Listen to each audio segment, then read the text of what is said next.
Daily crime season 1 को तो Emmys से अवार्ड भी मिला। रिची मेहता ने क्रिएट किया था सीजन 1, जो कि निर्भया केस पर बेस्ड था और बीबी फलक केस पे बेस्ड है। और आप जानते होंगे 2011-12 की बात है और ये केस जब आया था तो पूरा देश बल्कि सहम सा गया था। एक इतनी छोटी बच्ची एम्स के बाहर मिली थी।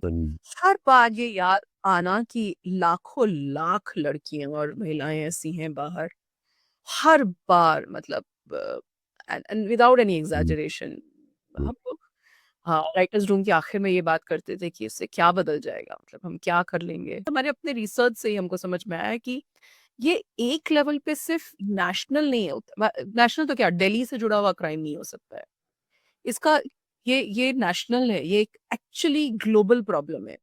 और धीरे धीरे जब रिसर्च करने लगे तब हमको समझ में आया कि एक्चुअली इंटरनेशनल कार्टल्स हैं इसके।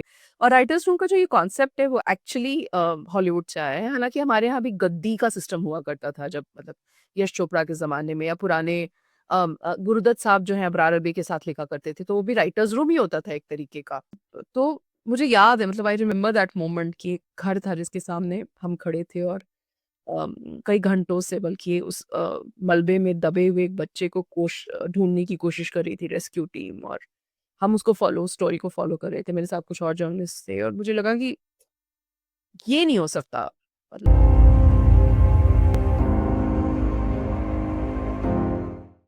नमस्कार, मैं हूँ निधीश त्यागी और आप हैं हरकारा डीप डाइव पर। और आज हम लोग बात करेंगे एक एक महत्वपूर्ण हस्ती से जो वेब सीरीज़ और इसमें काफ़ी गहरे से जुड़ी है। पहले पत्रकार थी, मेरे ही संस्थान इंस्टीट्यूट ऑफ मास कम्युनिकेशन में पढ़ी और फिर हम लोग एक ज़माने में ब्लॉगिंग भी करते थे। फिर कुछ किताबें की आई, नीला स्कार्फ, भली लड़कियाँ, बुरी लड़कियाँ और उसके पहले उन्होंने जर्नलिज्म किया, गाँव कनेक्शन में काम किया। और तो अनु जो हैं वो एक तरह से उन सारी चीज़ों से जुड़ी हुई है जहाँ पे क्रिएटिव राइटिंग होती है। पत्रकारिता किया उन्होंने, साहित्य में काम किया, पब्लिशिंग में काम किया और अब वो टीवी में भी टीवी में 5 भी साल सॉरी सॉरी एनडीटीवी। टीवी और रेडियो के लिए भी काम किया, आकाशवाणी और दूरदर्शन के लिए काम किया। और उसके बाद अब जो है वो पूरी तरह से वेब सीरीज़ लिखती हैं। और अगर आप में से जिन लोगों ने डेली क्राइम देखा होगा, जो हाल का सीज़न था, वो उन्होंने लिखा था। और इसके पहले वो आर्यन अ, और भी बहुत कुछ लिखती रही हैं। फ़िक्शन में काम करती हैं, नॉन फ़िक्शन में काम करती हैं। और ये बहुत इंटरेस्टिंग इसलिए लगा कि मैं डेली क्राइम मैं देख रहा था और मैं फँस गया उसमें और मैं उसको देखता रह गया। और फिर मुझे लगा कि इसकी स्क्रिप्ट बहुत अच्छी है और जिस तरह से सोचा गया है, ख़ास तौर पर एक कुछ लोगों को ये लगता है कि दिल्ली पुलिस की एक पब्लिसिटी कुछ है इसमें, बट उससे ज़्यादा इस पूरे वेब सीरीज़ में जो जेंडर का जो एक पूरा डिस्कोर्स लेकर वो आई और साथ ख़ास तौर पे जो ट्रैफ़िक औरतों को लेकर वो ख़ासा महत्वपूर्ण था मेरे ख़्याल से। तो अनु, आपका बहुत स्वागत है इस बातचीत पे। और इस बार ये एक बहुत फ्री रोलिंग कन्वर्सेशन है जो कि हम लोग अब करना चाहते हैं और आपकी बातें शायद बहुत सारे लोग सुनना भी चाहेंगे, आपके अपने सफ़रनामे के बारे में। और पर बात शुरू करते हैं डेली क्राइम की, इस उससे कि ये सोचा कैसे। और क्योंकि यही मैं सोचता था कि सोचा कैसे ये। और क्योंकि ये बातें बहुत छिपी दबी रह जाती हैं हमारे समाज में। जिस तरह की पुलिसिंग हमारे यहाँ देश में है, जिस तरह के अपराध हमारे देश में हैं, तो उसमें उस चीज़ को बबल अप कर पाना, उस पे एक हाइलाइटर रख पाना कि ये कितना बड़ा मुद्दा है और उसको लेकर इतनी बढ़िया आपने वेब सीरीज़ लिखी। तो उसके बारे में पहले बताइए, ये हुआ कैसे? सो डेली क्राइम, जैसा कि आप जानते हैं, बहुत सक्सेसफुल फ्रेंचाइज़ है, बल्कि नेटफ्लिक्स का सबसे सक्सेसफुल फ्रेंचाइज़ है, जो एमी डेली क्राइम सीजन 1 को तो एमीज से अवार्ड भी मिला। रिची मेहता ने क्रिएट किया था सीजन 1, जो कि निर्भया केस पर बेस्ड था और बहुत क्लोज था, बहुत क्लोजली, बहुत सालों की रिसर्च के बाद रिची ने ही लिखा भी था उसको।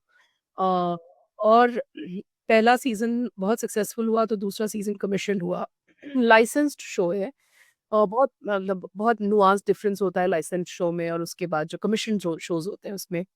डेली क्राइम्स लाइसेंस्ड शो है, सो इसका मतलब ये है कि अ, उसका एक अपना पैटर्न है, फॉर्मेट है, उसका एक अपना फ्रेंचाइज़ के अपने प्रोटोकॉल्स हैं जो फ़ॉलो करने होते हैं। सो पहला सीज़न जैसा कि मैंने बताया निर्भया पर था, दूसरा सीज़न जो था वो भी एक रियल केस पे बेस्ड था। चड्डी बनियान गैंग जिसको कहा कर दिल्ली में रहने वाले जानते होंगे कि एक दौर में उनका बहुत आतंक था, तो उसको उससे इंस्पायर होके और उसके अराउंड कहानियाँ बुनी गई थी। थर्ड सीज़न जो था और पहले पहले 2 सीज़न से मैं एसोसिएटेड नहीं थी। तीसरा सीज़न जब लिखा जा रहा था, तो तब तक मैं पहले 2 सीज़न्स जब बन रहे थे बल्कि तब तक मैं स्क्रीन राइटर थी भी नहीं। 17-18 के दौर में लिखा गया होगा और बना होगा और शूट हुआ होगा, तब तक मैंने इतना काम भी नहीं किया था। मैं स्क्रीन राइटर नहीं थी। तो तीसरे सीज़न तक आते-आते मेरा कुछ काम आ चुका था और नेटफ्लिक्स पे भी मेरा काम आ चुका था, तो लोगों को मतलब नेटफ्लिक्स प्लेटफ़ॉर्म को ये अंदाज़ा था कि अ एक एक एक्स जर्नलिस्ट है जो एक किस्म का काम करती हैं या उनकी राइटिंग एक किस्म की है, तो प्लेटफ़ॉर्म की तरफ से बल्कि मेरा नाम आया और रिची की तरफ से भी आया क्योंकि रिची के साथ मैं कोई और प्रोजेक्ट किसी और प्रोजेक्ट पे काम कर रही थी जो कि रियल लाइफ़ उनकी ख़ासियत ये है कि वो बहुत रियल स्टोरीज़ ढूँढते और बनाते पर वो बहुत सेपरेट प्रोजेक्ट था।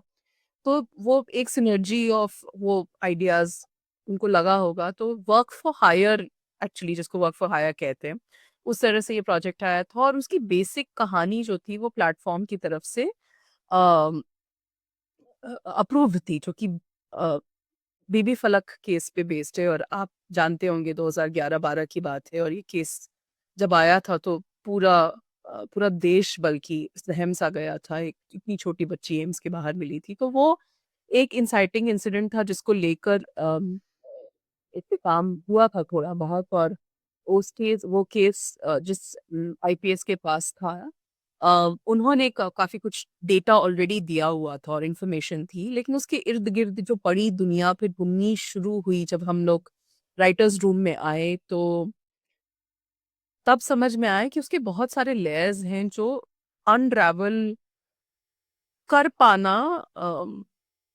अनफॉर्चुनेटली फ़िक्शन में ही मुमकिन है।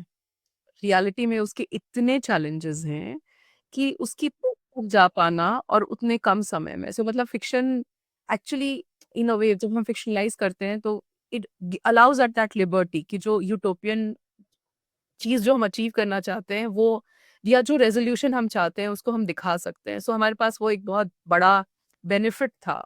तो हमने उस केस को आधार बना के और उससे जुड़े हुए रिसर्च को आधार बना के और मैं ये बात बहुत मतलब बहुत बहुत प्राइड के साथ कहना चाहती हूँ कि बहुत सॉलिड रिसर्चर्स हमारे साथ थे और राइटर्स रूम में 2 राइटर्स एक्स जर्नलिस्ट थे। एक तो मैं थी जो और एक मयंक तिवारी हमारे जो को-राइटर हैं। वो भी एक जर्नलिस्ट रहे हैं, क्राइम जर्नलिस्ट रहे हैं बल्कि 10, 12, 15 साल पहले। सो ये जो बैकग्राउंड था हमारा पत्रकारिता का वो हमारे बहुत काम आया। मैंने डॉक्यूमेंट्रीज़ की हैं और एक्चुअली एक हिस्सा मेरा कम्युनिकेशंस कंसल्टिंग में भी बीता है जब मैं सेव द चिल्ड्रन जैसी संस्थाओं के साथ काम कर रही थी। तो बहुत क्लोज़ली चाइल्ड ट्रैफिकिंग या ह्यूमन ट्रैफिकिंग को देख पाने का या डॉक्यूमेंट्री फ़िल्म मेकर की हैसियत से देख पाने का या जान पाने का। सो कुछ कुछ कहानियाँ थी वहाँ से जो जुड़ी हुई थी तो और कुछ कैरेक्टर्स थे जो हमने फ़ील्ड रिपोर्टिंग के दौरान देखे थे। तो उससे निकल कर फिर वो कुछ कैरेक्टर्स निकल के आए। मेरा उस स्टेट से होना मैं बिहार से हूँ और बिहार जैसा कि हम सब जानते हैं माइग्रेशन के लिए जाना जाता है मतलब बड़ी तादाद में लोग काम की खोज में निकल कर महानगरों की तरफ जाते हैं और उसका खामियाज़ा भुगतते भी हैं और बहुत बड़े लेवल पर ह्यूमन ट्रैफिकिंग भी होती है अलग-अलग वजहों से। और ख़ास तौर पर बच्चों की और महिलाओं की। सो ये क्लोज़ली मैंने देखा ये जानती थी मतलब जर्नलिज़्म के दौरान उसको देख पाने का एक मौका मिला था और इन सारी चीज़ों को इकट्ठा करके और उसके बाद फिर उस इन्फॉर्मेशन के साथ, उस रिसर्च के साथ और जो कैरेक्टर्स रियल लाइफ में हमने देखे थे, जैसे जो जब राइड शेलिंग का जो पूरा कॉन्सेप्ट है, पूरा ट्रैक है हरियाणा का, उस पे काफ़ी काम हो चुका है। सो ये सब फिर इकट्ठा करके और फिर धीरे-धीरे करके किरदार को मिलाना और उसके बाद फिर वो दुनिया धीरे-धीरे जुड़ते चले जाना और उसके बाद हमारे अपने रिसर्च से ही हमको समझ में आया कि ये एक लेवल पे सिर्फ नेशनल नहीं होता नेशनल तो क्या दिल्ली से जुड़ा हुआ क्राइम नहीं हो सकता है। इसका ये नेशनल है, ये एक एक्चुअली ग्लोबल प्रॉब्लम है और धीरे-धीरे जब रिसर्च करने लगे तब हमको समझ में आया कि एक्चुअली इंटरनेशनल कार्टेल्स हैं इसके और बहुत बड़ी तादाद में हैं और न सिर्फ इंडिया से बल्कि साउथ ईस्ट एशिया से काफ़ी सारी बहुत बड़ी तादाद में बच्चियों की और महिलाओं की ट्रैफिकिंग होती है for various reasons, prostitution to begin with. So ये सब इन्फॉर्मेशन को लेकर फिर हमने धीरे-धीरे करके किरदार बिठाने शुरू किए और उसके बाद इनसाइटिंग इंसिडेंट बेबी फलक केस को लेकर बनाते हुए और उसके अराउंड फिर कहानियाँ जब बुननी शुरू की, तो काफ़ी कुछ फ़िक्शनलाइज़ हुआ और काफ़ी कुछ हमारे रिसर्च से आया। सो इस तरह से, और ये प्रक्रिया बहुत लंबी थी और बड़ी मुश्किल भी थी, क्योंकि अ, आप समाज के उस हिस्से को बहुत बार-बार देख रहे होते हैं और कुरेद रहे होते हैं, जिसको और बड़ा आसान है actually, to be honest, air conditioned room में बैठ के और रिसर्च करना और 4 डॉक्यूमेंट्रीज़ देख लेना और बहुत कन्वर्सेशंस इस तरह से कर लेना और उसके बाद फिर अपने किरदार बना के फिर स्क्रीन प्लेज़ लिख लेना। लेकिन उसका एक मानसिक तनाव और एक असर भी पड़ता है, ख़ास तौर पे तब जब आपने उसको बहुत नज़दीकी से देखा हो। सो आसान इसलिए था क्योंकि हमारे पास रिसर्च था और एक्सपीरियंस था, और मुश्किल इसलिए था क्योंकि फिर आप बार-बार उस ट्रॉमा को कुरेद कर देख रहे थे और इस गिल्ट से भी जूझ रहे थे, जो सर्वाइवर्स गिल्ट होता है कि आप जानते हैं पर आप इसका कुछ कर नहीं सकते। तो उसका एक वो आपकी कोशिश रहती है फिर, कि जो मैंने शुरू में बात कही कि यूटोपियन रेज़ोल्यूशन देने की कोशिश करते हैं और कहते हैं कि हाँ ठीक है, कम से कम ये ट्रैक तो, कम से कम ये 20, 22, 32 लड़कियाँ तो बचा ली गई हमारी कहानी में ही सही। सो ये है उसका मतलब ये इस तरह की जर्नी रही डेली क्राइम सीज़न 3 की। और क्योंकि मुझे मैं डायलॉग राइटर थी, तो मेरा हिंदी भाषी होना, बिहार से होना, अलग-अलग डायलेक्ट्स को समझ पाना काम आया, और फिर इसलिए और बहुत खिलवाड़ करने की आज़ादी भी भाषा के साथ और डायलॉग्स के साथ मिली, क्योंकि हर दुनिया है ना, जो हरियाणा की दुनिया है वो अलग है, जो बिहार की दुनिया है वो बहुत अलग है, दिल्ली की जो दुनिया है वो बहुत अलग है, राजस्थान की दुनिया है जो वो बहुत अलग है। और एक पूरी जो एक प्रोसीजर की जो भाषा है, जो कि पुलिस की प्रोसीजर की दुनिया है, तो वर्तिका की भाषा जो है वो जुदा है बिल्कुल भूपी की भाषा से, या बाकी सबऑर्डिनेट्स जो हैं उनके उनकी भाषा से। एक वर्तिका की भाषा भूपी की भाषा से बहुत जुदा है। सो उसके साथ वो इतनी सारी किरदार थे कि उनके साथ फिर भाषा के साथ मज़े लेकर और उसको कर पाना सबसे मज़ेदार चीज़ बल्कि, और एक एक किस्म का हर डायलेक्ट को एक नुआंस दे पाना, और ये साझा कोशिश होती है। सो मैं अकेले पूरी की पूरी क्रेडिट नहीं ले सकती इसका। ये बहुत बहुत शानदार राइटर्स रूम था। शो रनर बहुत मज़ेदार थे। प्रोड्यूसर्स के साथ जिस तरह का भी हमारा कन्वर्सेशन था, उससे भी हमको इनपुट्स मिलते थे।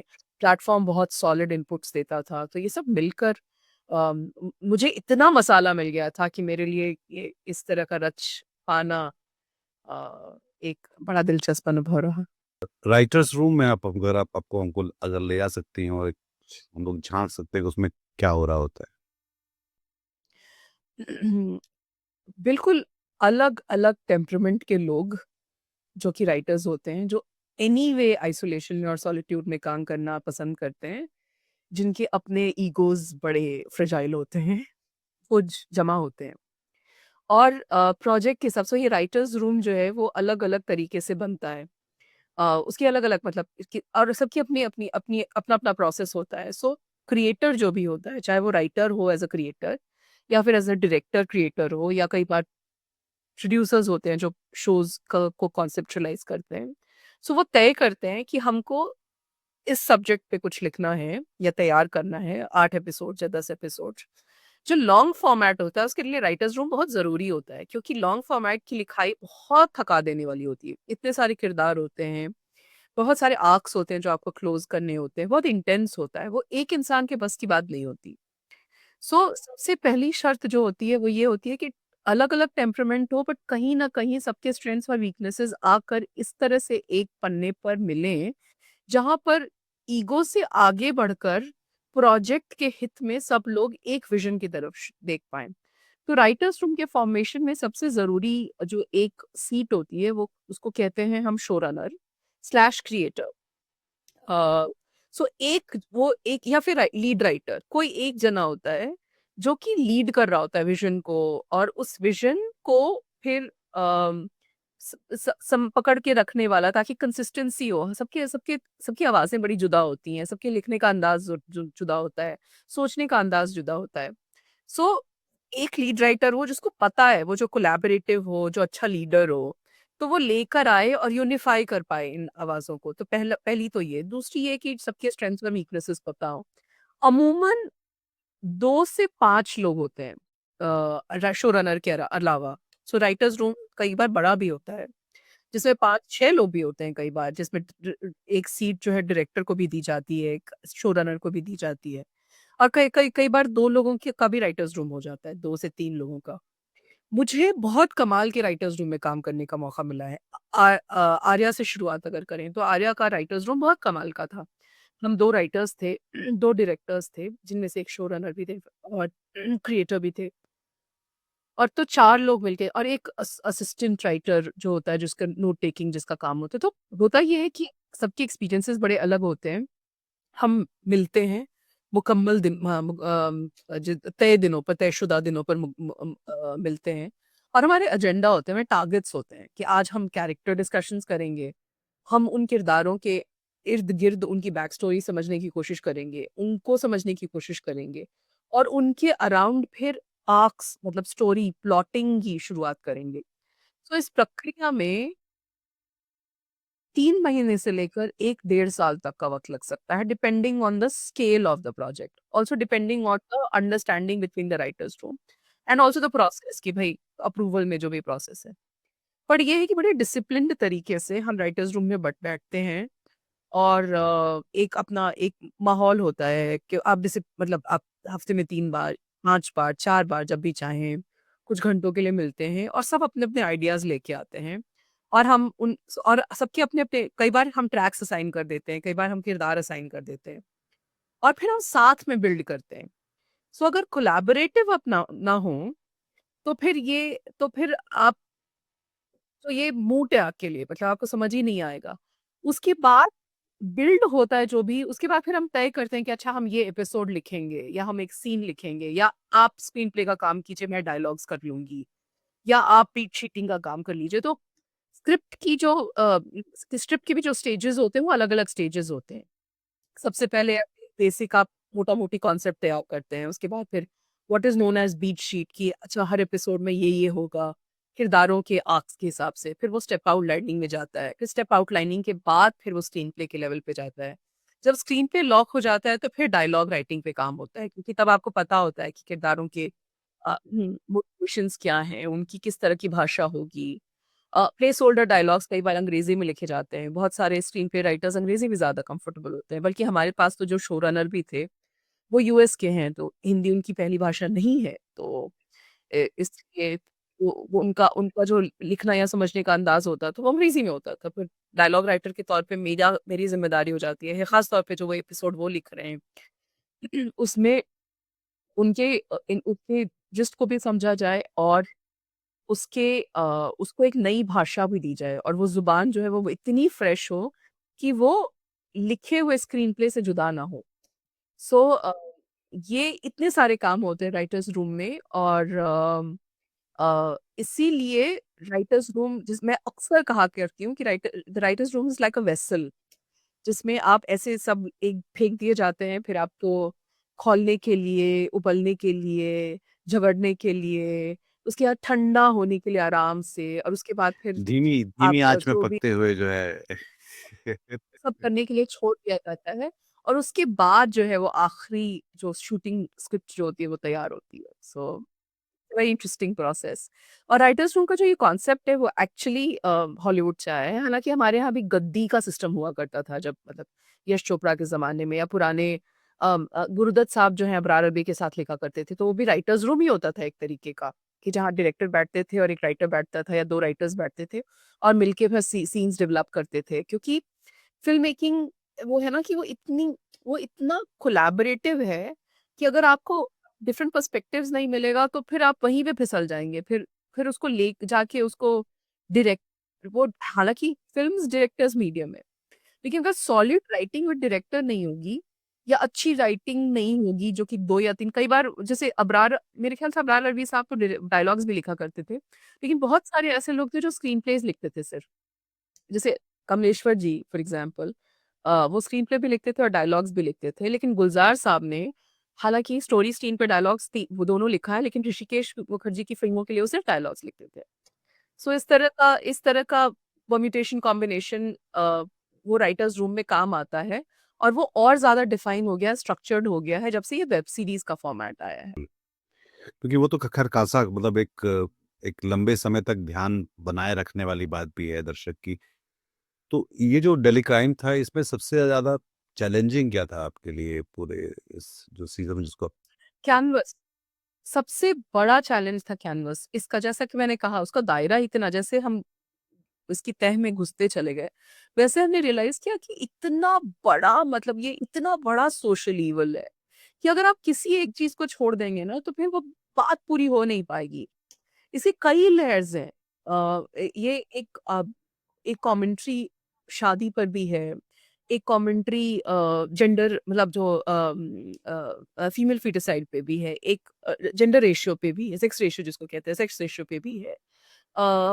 काम की तलाश में निकले लोग, सो अनएम्प्लॉयमेंट के बारे में भी बहुत ज़्यादा तो बहुत सारी थीम्स थी इसकी। और अगर उसको हर हर तरीके से या फिर चाइल्ड अब्यूज़ इन अ वे मतलब वो भी एक मसला था। सो अ, इतने सारी चीज़ें थी कि उसको कैसे पिरोया जाए ताकि वो यूनिफाइड लगे, सबसे बड़ा चैलेंज वो था और सबसे ज़्यादा मेहनत हमको उसमें लगी बल्कि 6-8 महीने हमको लग गए एक ऐसा स्ट्रक्चर बनाने में, जहाँ इंटरट्वाइनिंग जो थी वो बहुत ऑर्गेनिक और नेचुरल लगे। हालाँकि मैं ये मतलब हमेशा there is always room for improvement तो मैं ये नहीं कहूँगी कि 100% हम सक्सेसफुल हुए, बेहतर हो सकता था। लेकिन मोटा-मोटी हम जितनी बातें कहना चाहते थे वो हम कह पाए। सो ये एक बहुत बड़ी चुनौती उसका कैनवास थी। और सबसे ज़्यादा डिस्टर्बिंग क्या था उसको करते हुए मतलब एज़ अ पर्सन? हर बार ये याद आना कि लाखों लाख लड़कियाँ और महिलाएँ ऐसी हैं बाहर। हर बार मतलब and without any um, exaggeration um. हम लोग हाँ, राइटर्स रूम के आखिर में ये बात करते थे कि इससे क्या बदल जाएगा? मतलब हम क्या कर लेंगे? सो वो एक किस्म का वो बहुत डिसहार्टनिंग भी होता था लेकिन फिर हम इस उम्मीद में करते चले जाते थे कि अगर थोड़ा-सा भी अगर बेसिक अवेयरनेस भी हम में आ सके ना कि हमारे घर में जो काम करने आती है, उसकी उम्र का हम ध्यान रखें या हम उससे पूछ लें कि वो कहाँ से आती है या कौन है वो जो आती है। अगर इतनी भी अवेयरनेस हो या उसके बारे में थोड़ी-सी भी एम्पैथी हो, उसके बैकग्राउंड के बारे में तो इट्स अ बैटल वन। सो बस उसी मोटिवेशन के साथ हम करते थे कि कैन वी लाइक मतलब चाइल्ड लेबर तो नहीं है या हमने उम्र पूछा क्या या हमको फ़र्क पड़ रहा है क्या या हम कैसे बिहेव कर रहे हैं या जो बहुत बहुत हम फॉर ग्रांटेड मान लेते हैं कि कोई बस्ती होगी जहाँ से आती होगी। But what has she gone through? Where is she coming from? अगर उतना भी हम बदल पाएँ तो I think it's a big win because we are then invested in at least one person and that's a big win. ये जो सफ़र रहा है जर्नलिज़्म से, साहित्य से, पब्लिशिंग से स्क्रीन के लिए लिखना जो है, ये कैसा रहा? मैं ह बार-बार बोलती हूँ कि मैं बहुत मौका परस्त इंसान हूँ। तो मेरे लिए तो हर बार लगता था कि अच्छा ये दरवाज़ा बंद हो रहा है और यहाँ अब कुछ करने को नया नहीं है, तो मौके ढूँढे जाएँ जहाँ नया कुछ हो रहा हो और उसको सीखा जाए और उसके बाद ब उस वो किया जाए। तो वो ज़रूरत ज़्यादा मौके की तलाश में और खुद की ग्रोथ की तलाश में थी। कुछ तो ज़ाहिर है बेसिक ज़रूरत जो होती है, जो कि ब्रेड एंड बटर अर्न करने की होती है। और कुछ वो तकलीफ भी होती है कि आपको लगने लगता है कि अब नहीं लौटा जा सकता। जैसे टीवी की दुनिया जब टीवी पत्रकारिता की दुनिया मैंने छोड़ी थी, तो वो टर्निटी लीव की वजह से छोड़ी थी।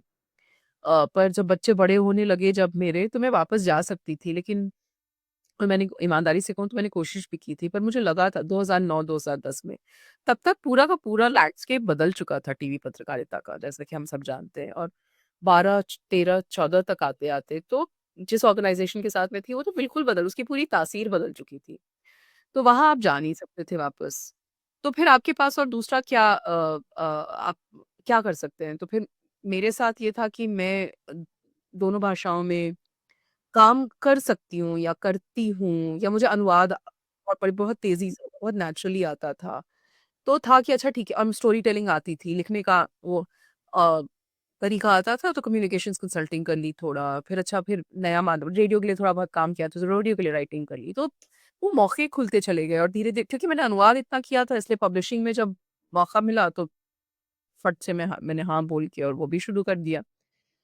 सो ये एक्चुअली ज़्यादा ज़रूरत ये थी कि भई नया रास्ता कौन-सा खुल रहा है। फ़िक्शन में हालाँकि फ़िक्शन में आना बहुत डेलिबरेट वो था, क्योंकि वो 2015 14-15 तक आते-आते हम ब्लॉगिंग भी करने लगे थे तब, और अम, उस और बहुत जो अपने तरह के लोग थे वो हमारे ब्लॉग्स पढ़ रहे थे, और एक बहुत बड़ा बड़ा मज़ेदार किस्म का पाठक वर्ग तैयार हो रहा था, जो इंटरैक्शंस हमारे शुरुआती दिनों में जो बिल्कुल एक जिस तरह मोहल्ला के बन था ब्लॉगर जैसे बिल्कुल एक। बिल्कुल, बहुत हार्टनिंग था, मतलब आपको लगता था ना कि आपको अपना ट्राइब मिल गया, यू फाउंड योर पीपल। सो वो उस समय की गहरी दोस्तियाँ भी बनी, और उसकी वजह से फिर एक-दूसरे को देख के फिर हमने फ़िक्शन में काम शुरू किया। और कोई अपनी नई किताब पे काम कर रहा था, तो फिर उससे बात करते-करते मुझे लगा कि अच्छा मेरी भी कहानियों का संग्रह हो सकता है। तो वो एक एक्चुअली वो एक दौर था जिसमें हम लोग सब एक साथ बहुत सारे लोग 2013 से लेके 2015-16 के बीच में बहुत सारे ब्लॉगर्स ने अपनी-अपनी किताबें लिखी, और जब और फ़िक्शन में मेरी पहली किताब एक्चुअली मम्मा की डायरी होनी थी, जो मेमोइर है, संस्मरण है, डायरी है। लेकिन मेरी हिम्मत जवाब मुझे डर लग गया, मुझे लगा कि अच्छा ठीक है, ब्लॉग करना तो दूसरी बात है, लेकिन इतनी पर्सनल चीज़ें और ख़ास तौर पे पेरेंटिंग की जो पोस्टेरिटी के लिए रह जाएगी। कल को आके बच्चे बड़े होंगे तो फिर आपको जज करेंगे कि ये क्या हमारे बारे में क्या लिख रही थी आप। सो मैं डर गई थोड़ा, तो इसलिए मैंने नीला स्कार्फ, क्योंकि कहानियाँ लिखी हुई थी, कहीं पे छप चुकी थी, ब्लॉग पे आ हुँ, चुकी थी, कुछ साहित्यिक पत्रिकाओं में आ चुकी थी। तो इसलिए मैंने नीला स्कार्फ पहली बार, मतलब मुझे हिम्मत हुई कि चलो ठीक है, कहानियाँ, फ़िक्शन के गाँव में आप बड़ी सारी सच्चाई बोल सकते हैं अपने आस-पास की। सो वो बहुत डेलिबरेट चॉइस था कि अच्छा ठीक है, अब फ़िक्शन करना है। और पत्रकारिता से मेरा आखिरी संपर्क जो है 2015 में बिल्कुल पूरी तरह से टूट गया। मेरा लास्ट असाइनमेंट, मैं तब डॉयचे वेले के लिए कुछ असाइनमेंट्स करती थी, और उसी असाइनमेंट के सिलसिले में नेपाल अर्थक्वेक कवर करने 2015 में नेपाल में थी, और तब बहुत तब लगा था कि अब ये नहीं कर सकते। इतनी जो अ इतनी दुःख तकलीफ़ और इतने हर बार वही रिपोर्टिंग, और उसके बाद फिर उसको एडिट करना, और जब आप मतलब ये नहीं हो सकता अब। तो मुझे याद है, मतलब आई रिमेंबर दैट मोमेंट कि एक घर था जिसके सामने हम खड़े थे, और कई घंटों से बल्कि उस मलबे में दबे हुए एक बच्चे को ढूँढने की कोशिश कर रही थी रेस्क्यू टीम, और हम उसको स्टोरी को फ़ॉलो कर रहे थे। मेरे साथ कुछ और जर्नलिस्ट थे, और मुझे लगा कि ये नहीं हो सकता। मतलब आप कुछ नहीं कर रहे हैं, आप म्यूट स्पेक्टेटर हैं, और हाँ, ठीक है, आप इस तरह की रिपोर्ट बना देंगे जिससे होपफुली पढ़ के कहीं पे किसी इंटरनेशनल पब्लिकेशन पे रेड क्रॉस कुछ फंडिंग दे देगा, या कहीं से कोई मदद आ जाएगी। लेकिन इसके अलावा क्या? मतलब उसका पर्पज़ क्या है? और लॉन्ग फॉर्मेट जर्नलिज़्म मोस्टली बंद हो चुका था। सो वो और उसके बाद फिर मैंने पूरी तरह से तय किया कि अब फ़िक्शन ही करना है। 2017 तक आते-आते मैं इतनी पब्लिशिंग कर चुकी थी, 17-18 तक आते-आते, कि लगने लगा कि फिर वही, मतलब दुरा-दुरा के आप कितनी ही किताबें कॉपी एडिट कर लेंगे, और कितनी किताबें कमीशन कर लेंगे, और कितना नया कर लेंगे। मैं क्या कर रही हूँ? तो तब तक और बहुत बहुत ड्रामेटिक एक मोमेंट था मेरी ज़िंदगी में, जब मुझे लगा कि यार मैं तो मतलब अब तो 40 साल की हो जाऊँगी कुछ महीनों में, और बिना मेरा नाम स्क्रीन पे आए, मतलब ये जो ख़्वाहिश थी बचपन से कि कभी ऐसे बड़े स्क्रीन पे अपना नाम आएगा और अपनी लिखी हुई फ़िल्म बनेगी, वो तो ख़त्म हो जाएगी। मतलब मेरे तो बच्चे भी बड़े हो गए, मेरी तो उम्र भी ख़त्म हो गई। तो मतलब really almost as if in an impulse, मैंने बच्चे तब तक बोर्डिंग स्कूल में जा चुके थे, तो मैं मुंबई आई और फिर मैंने तय किया। बल्कि 40वें बर्थडे पे मैंने अनाउंस किया, ऐसे खुद को बोला, और एक बहुत करीबी दोस्त है हमारे, जो ग्रहण एक शो लिखा था मैंने उनके साथ बाद में। तो उसी दिन मेरे 40th बर्थडे पे मैं उनके साथ बैठी थी, और मैंने कहा कि मेरा हो गया, अब मुझे स्क्रीन राइटिंग असाइनमेंट्स करनी है, तो आप बताइए कैसे मिलेंगे स्क्रीन राइटिंग असाइनमेंट्स? और तब प्लेटफ़ॉर्म से फ़ोन आया, और उन्होंने कहा कि हमको चौरासी किताब बहुत पसंद है सत्य व्यास की, और ये अडैप्ट की जा सकती है। तो उन्होंने कहा ये तो आपने कहा और सुन लिया, आप करेंगी इस पर काम? मैंने कहा हाँ, बिल्कुल। कुछ नहीं आता था मुझे इसके थोड़ा बहुत, मतलब मैंने क्योंकि एक कंसल्टिंग असाइनमेंट किया था तो सीख लिया था फॉर्मेट। पर दैट वाज़ माय बिगिनिंग, और ग्रहण एक्चुअली 84 जिस पे बेस्ड है ग्रहण, मेरा पहला इन दैट सेंस टेक्निकली पहला असाइनमेंट था, लेकिन आर्या पेड गिग पहला था जो कि बड़ा असाइनमेंट मुझे मिला। सो ग्रहण और आर्या मुझे 3 महीने के अंतराल पे मिला, और मैं मज़ाक-मज़ाक में कई बार बोलती हूँ कि मेरी तो पैराशूट एंट्री हुई इस इंडस्ट्री में, तो लोग बहुत ना, ना, स्ट्रगल करते बिल्कुल। हैं। शायद एडवांटेज ये रहा क्योंकि एक लंबा सफ़र तय कर चुकी थी जर्नलिस्ट के तौर, तब तक रामनाथ गोयनका अवार्ड टाइप की चीज़ें भी मिल चुकी थी, तो मतलब इंटरनेट पे गूगल करने पर प्रोफ़ाइल तो आ ही जाता। सो थोड़ा एक क्रेडिबिलिटी थी शायद, उसकी वजह से ये दोनों प्रोजेक्ट्स मिले, और उसके बाद अपने-अपने तरीके से दोनों प्रोजेक्ट सक्सेसफुल रहे।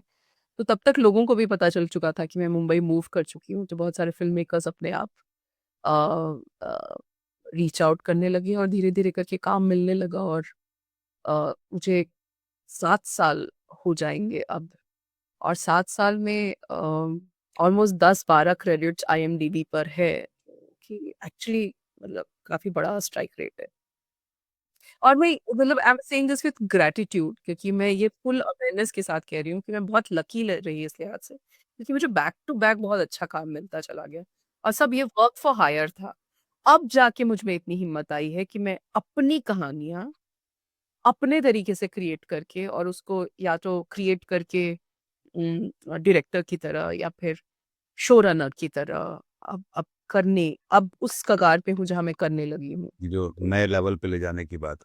और इसमें जो एक और बात है जो अनु आपके करियर से दिखलाई पड़ती है, वो जर्नलिज़्म को लेकर एक तरह का स्टेटमेंट है। आपका करियर एक स्टेटमेंट है या सफ़र जो है, और वो ये है कि जर्नलिज़्म अपने आप में जिस जिस दुर्गति से गुज़रा है पिछले 2015 से लेकर 2025 तक, तो उसमें जो है सच जो है पत्रकारिता में, तो भई आप पत्रकारिता शायद कहना चाह रहे होंगे, पर मीडिया इंडस्ट्री तो ऐसी बिल्कुल भी नहीं है, जो न्यूज़ मीडिया इंडस्ट्री है। तो फ़िक्शन से शायद वो बातें कहना ज़्यादा आसान भी है, तुलना में इस बात के कि आप सच को सच की तरह, धूमिल की एक लाइन है कि मैं आम को आम और चाकू को चाकू कह सकूँ, तो वो शायद अब मीडिया इंडस्ट्री में इस वक़्त की लगभग मुश्किल है, और इसलिए जो लोग पत्रकारिता करते थे या जिनको पत्रकारिता के अलावा और कुछ नहीं आता था, वो सब लोग मीडिया इंडस्ट्री से लगभग बाहर आ चुके हैं, और वो अपना कुछ अ, हाथ-पाँव मारते हैं। हरकारा उनमें से एक है, जो हम लोग ये कोशिश कर रहे हैं कि हिंदी में कहीं एक बातचीत आगे बढ़ाने के लिए एक जगह होनी चाहिए, जहाँ से ये हो सकता है। तो ये जो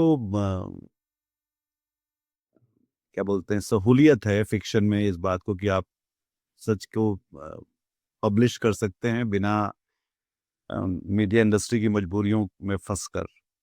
के बारे में आप क्या सोचते हैं? और बिल्कुल, और उसके तो और भी ज़्यादा मौके आ गए हैं अब तो हमारे, हम सबके पास, हम सब कंटेंट क्रिएटर्स हो गए हैं, और हमारे पास अगर अ, अच्छा का तो नहीं मालूम मुझे, लेकिन ईमानदार और बेबाक कुछ कहने को है, और उसमें इतनी ताकत है कि अपनी आवाज़ में वो बात कही जा सके, बिना किसी लाग लपेट के, तो धीरे-धीरे करके उसकी ऑडियंस भी बनने लगी है। और इंडिविजुअली बहुत सारे ऐसे एग्ज़ाम्पल्स हैं, जैसा कि आपने हरकारा का नाम लिया वो है, और बाकी सारे हम तमाम जी, हम सबके पीयर्स हैं, उसमें से बहुत अच्छे एग्ज़ाम्पल्स हैं जिन्होंने एक्चुअली इंडिविजुअली जब काम करना शुरू, जिसमें से मेरे प्रिय दोस्त हृदेश जोशी एक बिल्कुल। हैं, प्रियदर्शन हैं, ये हम सब एनडीटीवी में कोलीग्स हुआ करते थे।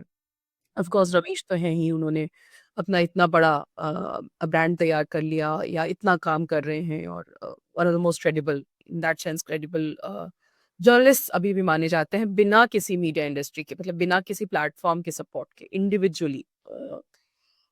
तो ये ये एक बहुत बड़ी नेमत भी है और चुनौती भी है साथ में, क्योंकि फिर चुनौती ये है कि फिर अ अपने दम पर आप कितना कर सकते हैं, क्योंकि एक हद के बाद फिर स्केल अप करने की ज़रूरत पड़ती है। हम जो है इतना ही कर सकते हैं ना अपने दम पर, मतलब आप, मैं एक छोटा-सा एग्ज़ाम्पल देती हूँ कि अगर आप एक छोटा-सा कंटेंट एजेंसी बनाना चाहते हैं, और एक ख़ास तौर पे ख़ास तौर का कंटेंट करना चाहते हैं, तो आप अपने रिलेशनशिप्स के दम पर 10 लोगों को, 15 लोगों को, 20 लोगों को बुला सकते हैं। लेकिन उसके बाद आपको टीम की ज़रूरत होगी।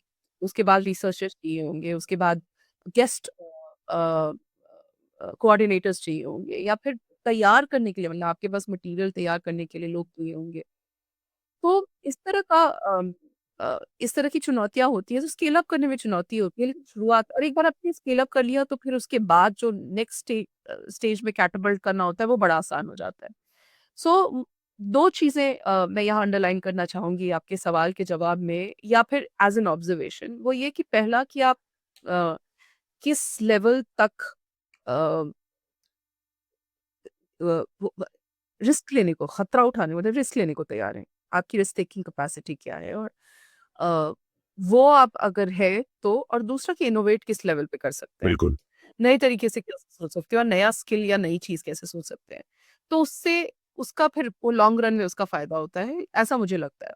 दूसरी चीज़ जो हिंदी के बारे में आपने कही, और वो बिल्कुल सच है, और मैं यहाँ एक और चीज़ ज़रूर कहना चाहूँगी, वो ये कि मेरे तौर पे, और ये बात बार-बार कहती हूँ कि जिस साल नवलेखन विशेषांक में मेरी कहानी छपी थी पहली बार, उसी साल 4 और नाम थे, 3 या 4 और नाम थे। रामकुमार सिंह, गौरव सोलंकी, दुर्गेश सिंह और एक मैं थी।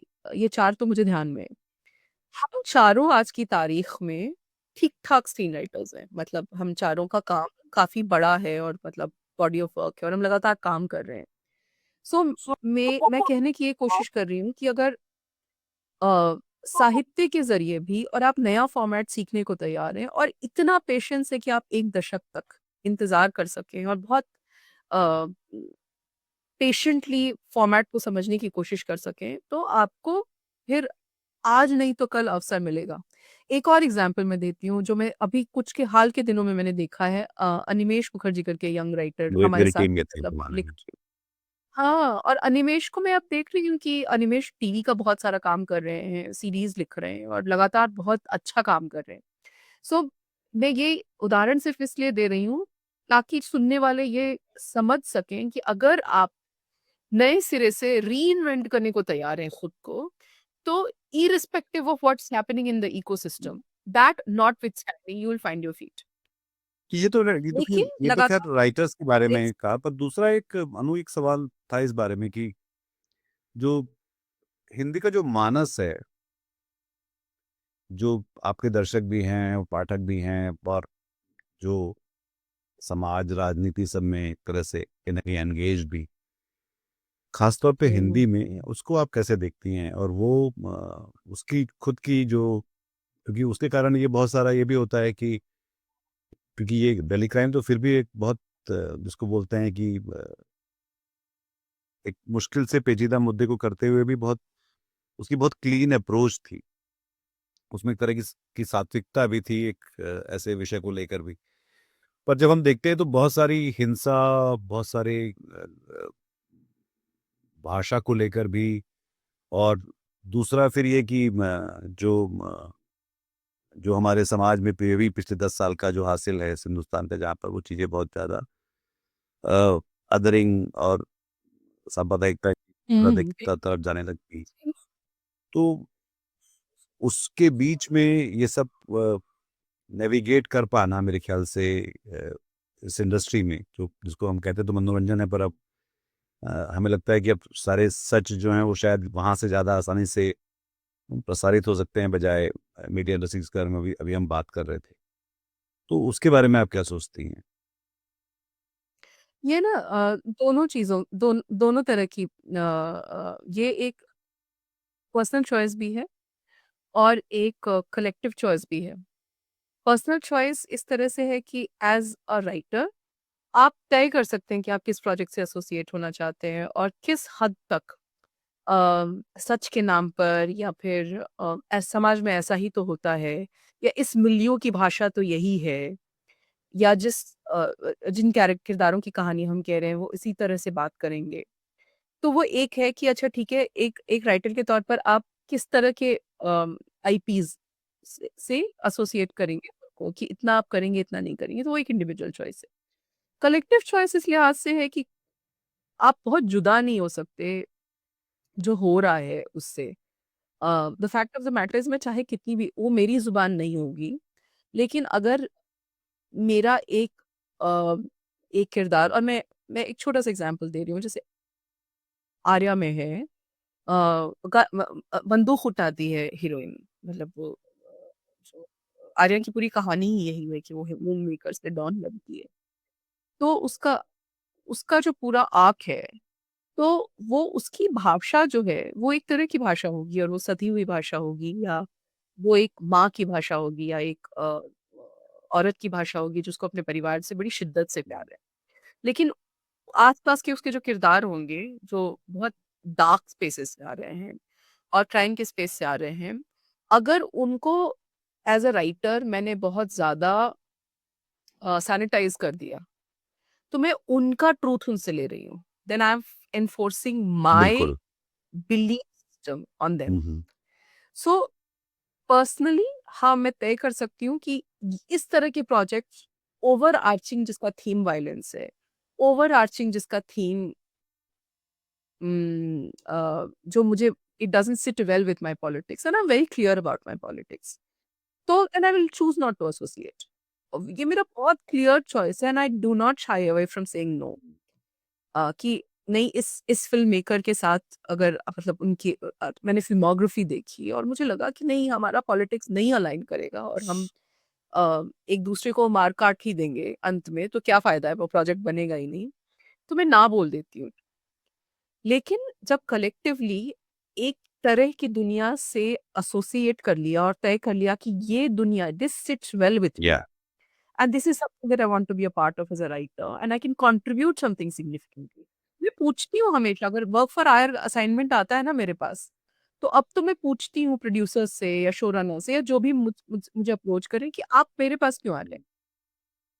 What is it that you want me to bring to table? So उससे क्लैरिटी ये मिल जाती है कि अच्छा ठीक है, तो आप इस तरह की जो 5 चीज़ें हैं जिस which sits well with your belief system, उस पे अगर आप अलाइन हो रहे हैं और हम साथ में, मैं ये नहीं करूँगी या मैं ये नहीं करूँगी या ये नहीं करूँगी, तो फिर then we arrive at a collective decision of basically deciding कि ये हमारा कॉमन प्लेइंग ग्राउंड है। उस पे फिर अब मैंने तय कर लिया उस कॉमन प्लेइंग ग्राउंड पे आने को, तो मैं फिर खुद को इम्पोज़ नहीं कर सकती कि नहीं, ये कैरेक्टर ना बिल्कुल गाली नहीं देगा। अगर उस सिचुएशन की डिमांड है और वाक़ई वो उस दुनिया से आता है जहाँ उसकी भाषा, मैं तो उस परिवार से आती हूँ निधीश। मेरे घर में मैंने मतलब मैं बड़ी होती हूँ और मैंने तय किया, मैं बिहार की हूँ, मैं सिवान की हूँ और दोनों किस्म की भाषाएँ मैंने देखी हैं 1 किलोमीटर के दायरे में मेरे ननिहाल और ददिहाल में। It's a very personal thing that I am saying, but just to give you the context कि एक तरफ भोजपुरी जो थी, वो संगीत, मतलब म्यूज़िकल थी, इतनी खूबसूरत, इतनी प्यारी थी। 1 किलोमीटर दूर जहाँ मेरे दादा का घर था, वहाँ पर माँ-बहन की गालियों में बात करते थे और बहुत कॉमन मानते थे इसको। So then you make a choice कि अच्छा, ये वाली भोजपुरी मैं बोलूँगी और ये वाली नहीं बोलूँगी। इससे मेरा मतलब राब्ता है, ये मेरी ज़ुबान है, ये नहीं है। Similarly the same philosophy applies to the characters that you then you choose कि अच्छा, आपको पता है कि रियलिटी में तो ये होता है, ज़मीनी हकीकत यही है कि लोग इसी तरह से बात करते हैं। So that is the choice that I make as a writer. Having said that, philosophically मैं पूरी तरह से इस बात से इत्तेफ़ाक रखती हूँ और कई बार बहुत खुल के इस बारे में बात भी करती हूँ कि सिर्फ़ ऑडियंस को पकड़ के रखने के लिए या सिर्फ़ एक किस्म के सेंसेशनलाइज़ेशन ऑफ द कंटेंट के लिए भाषा या मिलियू का हिंसक होना ज़रूरी नहीं है। That's not the only way to engage. अभी मैं एग्ज़ाम्पल देती हूँ, परफेक्ट फैमिली टाइम नाम का एक शो आया है, जिसको पंकज त्रिपाठी ने प्रोड्यूस किया है। यही पंकज त्रिपाठी जो मिर्ज़ापुर में हम देखते हैं जिनको, उन्होंने, और इससे खूबसूरत और इससे क्लीन शो आपको नहीं मिलेगा। So the choice that you're constantly making as a creator, as an बिल्कुल। artist. So the point that I'm trying to make is you pick up your battles and you stand by it. So which means कि नहीं, अगर हम कहेंगे कि नहीं, हमको clean content ही बनाना और इसी से एसोसिएटेड रखना है खुद को, तो भी हम सर्वाइव करेंगे और हमारे पास बड़ी सारी कहानियाँ हैं कहने को और बहुत कुछ है अलग-अलग भाषाओं में और अलग-अलग जगहों से और अलग-अलग लोगों की और अलग-अलग तरह की चुनौतियों की। इंक्लूसिविटी का तो एक बड़ा मसला है, and that's a separate conversation that we will some time have. तो आखिरी में ये जो सवाल है कि जो पिछले, तो हम ये 92 से देखते हैं जब प्राइवेट चैनल शुरू हुए और ये एंटरटेनमेंट आना शुरू हुआ, और अभी हम 2025 में हैं। और इस जी। बीच एक बहुत बड़ी लेगेसी है दूरदर्शन से लेकर बाकी चैनलों की, फिर अ, अब जो है जो हम देख, तो इसमें जो थीमेटिक चेंजेस कैसे आए? जैसे कि एक चीज जैसे मुझे लगती है कि जैसे हमारे यहाँ 9 रस कहे जाते हैं नाट्य शास्त्र में, तो 9 में से जो है अब जो है वो ज्यादातर वीर और वीरभद्र ही रह जाता है, और बाकी रस जो है वो हमारे जीवन से कम होते चले जा रहे हैं। अ, खास बिल्कुल, तौर थोड़ा बहुत श्रृंगार वापस आने लगा है। अच्छा। हम्म, श्रृंगार और मेकअप से लोगों तो थोड़ा वात्सल्य भी डालने की हम्म, कोशिश करते हैं, हम्म। बट आप सब कह रहे हैं। पर उसमें वही जो मुखर है वो ये है, तो इसलिए फिर लगता है कि क्योंकि उसके नतीजे भी, क्योंकि अगर हम एक ही चीज को प्रतिबिंबित कर रहे हैं और उसी को हम ब्रॉडकास्ट भी कर रहे हैं, तो फिर वही लोगों में उसका असर भी पड़ता है उस तरह से। तो जैसा कि आपने कहा कि आपको बिल्कुल, बनाने में ही इतना स्ट्रेस है, तो जो लोग देख रहे हैं और वो इतने इतने सारे लोग जब देख रहे होते हैं, तो उसमें उतना अधिक वो मल्टीप्लाई होता चला जाता है। तो ये थीमेटिक स्ट्रैंड्स जो बदले हैं, और उसमें भी एक और चीज दूसरी बदलाव ये हुआ कि पहले फैमिली रूम में टीवी था, फिर वो लोगों के बेडरूम में टीवी आ गया, और अब वो डिवाइस पर आ गया, वो मोबाइल पर देख रहे हैं। तो उसके कारण भी एक तरह की प्राइवेसी है सबको देखने की। तो इस पूरे बदलाव को एक, अगर हम एक स्ट्राइड की तरह देखें, एक ट्राजेक्टरी की तरह देखें, तो ये कैसे बदलता हुआ दिखलाई पड़ता है आपको? और फिर हम बहुत डाइवर्स हो गया है, बहुत ज़्यादा। और थीमेटिकली एक्चुअली यूनिवर्स पहले एक प्लेटफ़ॉर्म, एक चैनल था। अब मल्टीपल, हम ना सिर्फ मल्टीपल चैनल से कम्पीट कर रहे हैं, बल्कि मल्टीपल फॉर्मेट से कम्पीट कर रहे हैं। बल्कि डबल स्क्रीन से कम्पीट कर रहे हैं। 3-3 4-4 स्क्रीन्स पे कई बार हम होते हैं। टीवी चल रहा होता है, लैपटॉप खुला होता है या आईपैड खुला होता है और फ़ोन बज़ कर रहा होता है हमेशा। यस। रील्स में भी उसी शिद्दत से हम एंगेज कर रहे होते हैं, जिस शिद्दत से हम बिंज वॉच कर रहे होते हैं। और वैसे तो कम रह गया, लेकिन फिर भी कभी-कभी कुछ इस तरह की फ़िल्में आ जाती हैं जब मन करता है थिएटर में भी जाने का। सो इतने ज़्यादा हम सब मतलब अटेंशन डेफ़िसिट का शिकार हैं कि बड़ी मुश्किल है ये कहना कि इसी तरह की एक थीम या इसी तरह का, जैसा कि मैंने कहा कि हाँ, बिल्कुल uh, crime is the flavour of the season, लेकिन सैयारा के साथ अचानक से फ्लेवर ऑफ द सीज़न बदल गया और सबको लव स्टोरी चाहिए।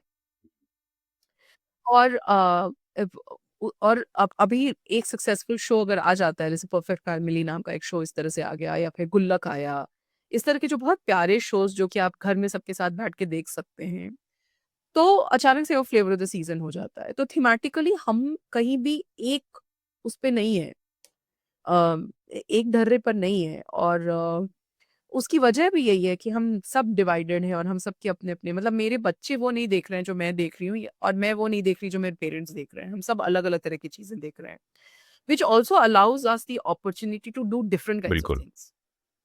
तब ना क्रिएटर और राइटर की रिस्पॉन्सिबिलिटी और ज़्यादा बढ़ जाती है।